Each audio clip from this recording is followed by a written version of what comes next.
Hello dear student, कैसे हो आप सभी लोग। मैं हूं डीआरएक्स दिवेश पाल और आज की क्लास में आपका बहुत बहुत स्वागत है। आज हम बात करने वाले हैं कोशिका जीवन की इकाई, इसके बारे में हम लोग पढ़ रहे हैं। इसके बाद हम लोग यहाँ पे बात कर रहे हैं तो कुछ डायग्राम हमें दिए गए हैं, तो इसको हमें समझना है। तो देखो ये क्या है, आरबीसी, ठीक है, जिसको हम लोग कहते हैं लाल रुधिर कोशिकाएं। तो यहाँ पे आकार के बारे में बताया गया है। तो कैसे ये गोल है या द्विअवतली, यानी ये इस टाइप से है, और जो है ऐसे बाय अवतल जो होती है ना, द्विअवतली इसमें बताया है, यानी दोनों तरफ से ये अवतल है, ये इस टाइप से। क्लियर है। तो ये याद रखना, ये आरबीसी कैसी होती है, गोल होती है और द्विअवतली होती है। इसके बाद हम लोग यहाँ पे आगे बात करते हैं। तो यहाँ पे डब्ल्यूबीसी की बात करते हैं, यानी कि श्वेत रुधिर कोशिकाएं। तो ये कैसी होती है, अमीबाकृति। ये आकृति है, तो ये याद रखना है, ये अमीबा के समान है, ये इस टाइप से, मतलब कोई आकार नहीं है, किधर भी फैली हुई है। क्लियर है। तो ये आपको याद रखना है। इसके बाद बात करते हैं स्तंभाकार उपकला कोशिकाएं, ठीक है। तो स्तंभाकार यानी ये स्तंभ की तरह होती है। क्लियर है। तो ये लंबी होती है और संक्रिय होती है, ये इस टाइप से। तो ये आपको याद रखना है। 1 मिनट, मेरा मोबाइल जो है आवाज़ कर रहा है, तो इसको मैं बंद कर दूं। चलिए नेक्स्ट देखते हैं। इसके बाद हम लोग यहाँ पे बात करते हैं। 1 मिनट। तो इसके बाद कुछ और डायग्राम है हमारे पास में, तो इसको देखते हैं हम लोग। देखो ये कौन सी कोशिका है, ये है तंत्रिका कोशिका, यानी कि नर्व सेल। कैसी है, शाखित व लंबी। देखो शाखाएं है, एक तो लंबी है और हर तरफ क्या है, शाखाएं फैली हुई है। क्लियर है। इसके बाद हम लोग यहाँ पे बात करते हैं नेक्स्ट। तो एक है वाहिनी का दीर्घीकृत, ठीक है, ये एक वाहिनी की तरह है ये, और दीर्घीकृत यानी कि लंबी है। इसके बाद हम लोग यहाँ पे बात करते हैं मध्योतिकी कोशिकाएं। तो ये कैसी होती है, गोल है इस टाइप से। क्लियर है। तो क्या सेंस इसका, बस है। चलो मतलब ये है डायग्राम है, और कुछ आकार नीचे दिए गए हैं, तो वो आपको याद रखने हैं। इसके बाद हम लोग यहाँ पे बात करते हैं। चलिए नेक्स्ट। तो एनसीईआरटी माता, तो क्या बोल रही है एनसीईआरटी माता, विभिन्न प्रकार के आकार की कोशिकाओं का चित्र आपको बताया गया है, तो इसे देखना है। चलिए आगे हम लोग स्टडी करते हैं। तो क्या कह रही है एनसीईआरटी माता, यूकैरियोटिक व प्रोकैरियोटिक दोनों कोशिकाओं में झिल्ली रहित अंगक राइबोसोम मिलते हैं। देखो तो हम लोगों ने क्या कहा था कि यूकैरियोटिक कोशिका में ये जो झिल्लीबद्ध कोशिकांग है वो प्रेजेंट होते हैं, और प्रोकैरियोटिक कोशिका में जो झिल्लीबद्ध जो कोशिकांग रहते हैं वो क्या रहते हैं, अब्सेंट रहते हैं।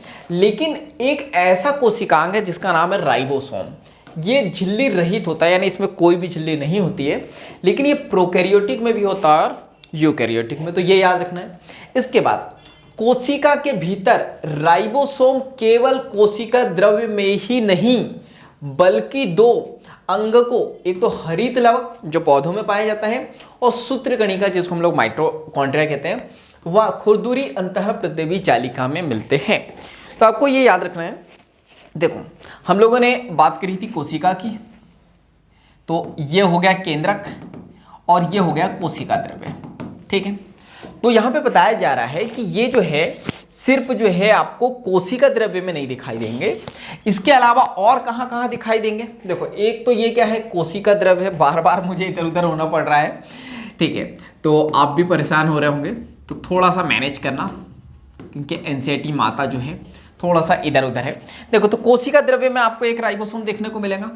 इसके बाद आपको कहाँ कहाँ देखने को मिलेगा, आपको देखने को मिलेगा हरित लवक में पहला, ठीक है, दूसरा माइटोकॉन्ड्रिया में देखने को मिलेगा, तो ये आपको याद रखना है माइटोकॉन्ड्रिया, और तीसरा जो है अंतः खुरदुरी यानी कि रफ एंडोप्लाज्मिक रेटिकुलम, ठीक है। डीजे बज रहा है, थोड़ा सा मजे लो और उसको इग्नोर करो, ठीक है। तो ये याद रखना 3 कोशिकाओं में देखने को मिलता है। क्वेश्चन कई बार आ जाता है कि कोशिका द्रव्य के अलावा राइबोसोम और कहाँ कहाँ देखने को मिलेगा, तो ये याद रखना 3 कोशिकाओं में, ठीक है।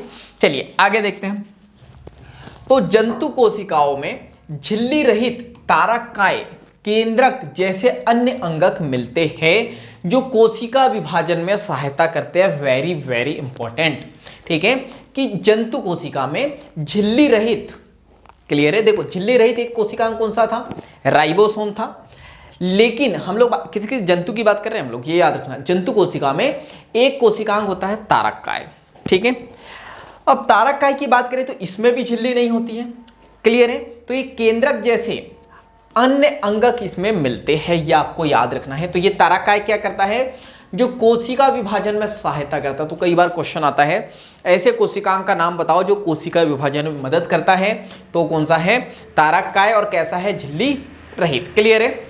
चलो इसके बाद हम लोग बात करते हैं, तो कोशिकाएं माप, आकार व कार्य की दृष्टि से काफी भिन्न होती है, क्लियर है।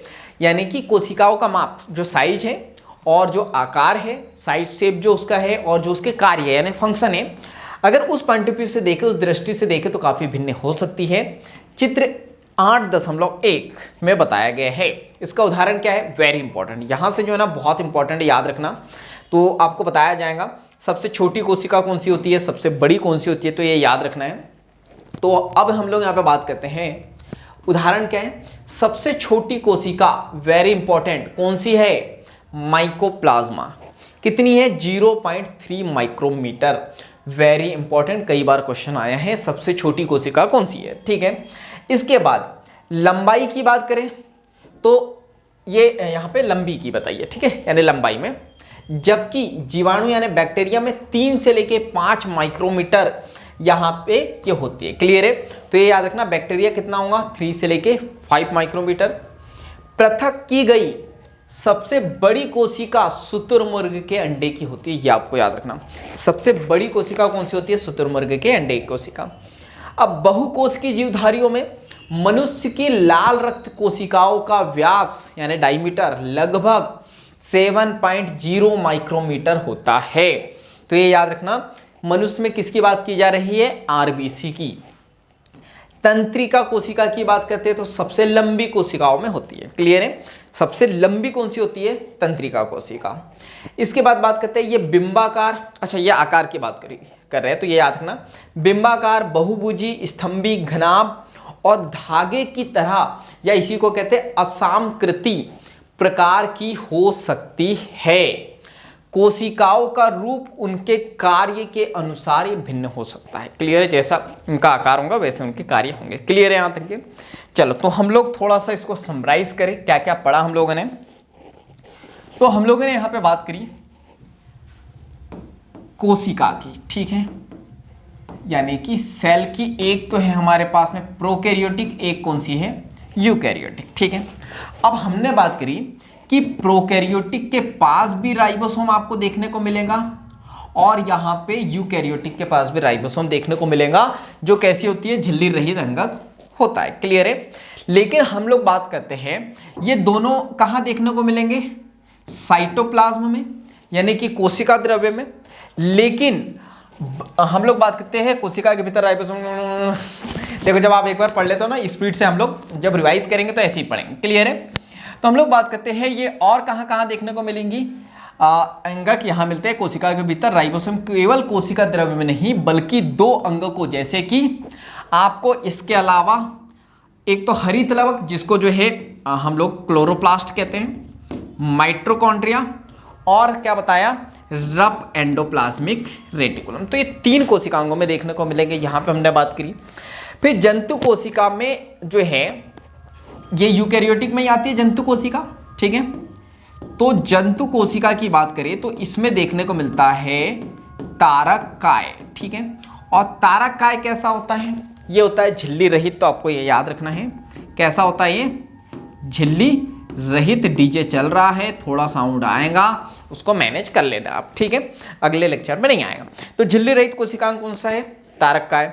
अच्छा तारककाय क्या करता है, तो ये याद रखना है, ये करता है कोशिका विभाजन, कोशिका विभाजन में क्या करता है, ये मदद करता है, क्लियर है, यानी कि हेल्प करता है। तो इतनी बातें आपको याद रखनी है। इसके बाद तो आपको याद रखना है सबसे छोटी कोशिका कौन सी होती है, सबसे छोटी कोशिका होती है माइकोप्लाज्मा, माइकोप्लाज्मा, ये याद रखना, साइज याद रख लेना, क्लियर है। इसके बाद सबसे बड़ी कोशिका कौन सी होती है? देखो क्या बताया, यहाँ पे माइकोप्लाज्मा सबसे छोटी जीवाणु, इसके बाद पृथक की गई कोशिका, सबसे बड़ी कोशिका कौन सी होती है? तो शुतुरमुर्ग के अंडे की कोशिका, शुतुरमुर्ग के अंडे की कोशिका होती है, ये आपको याद रखना है। सबसे छोटी हो गई, सबसे बड़ी हो गई, सॉरी। चलिए इसके बाद बात करते हैं सबसे लंबी, ठीक है, सबसे लंबी कौन सी का है? तो ये सबसे लंबी है तंत्रिका कोशिका, तो ये आपको याद रखना है, क्लियर है।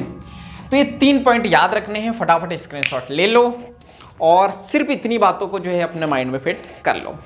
तो क्या करना है, नए हो तो जल्दी से सब्सक्राइब करना है चैनल को और इस बेल आइकन को, जो भी दिख रहा है इस बेल आइकन को जल्दी से प्रेस कर देना है, ताकि ऐसे वैल्यूबल वीडियो की नोटिफिकेशन सबसे पहले आपको मिलते रहे। और इस वीडियो को ज़्यादा से ज़्यादा शेयर कर दो, क्योंकि जब हम दूसरों की हेल्प करते हैं तो ये नेचर हमारी हेल्प करता है। बाकी मिलेंगे हम लोग नेक्स्ट वीडियो में इस तरह हंसते हुए, मुस्कुराते हुए, लाइफ में आगे बढ़ते हुए, कुछ नया नया सीखते हुए। जब तक के लिए thank you so much, bye bye and go for success.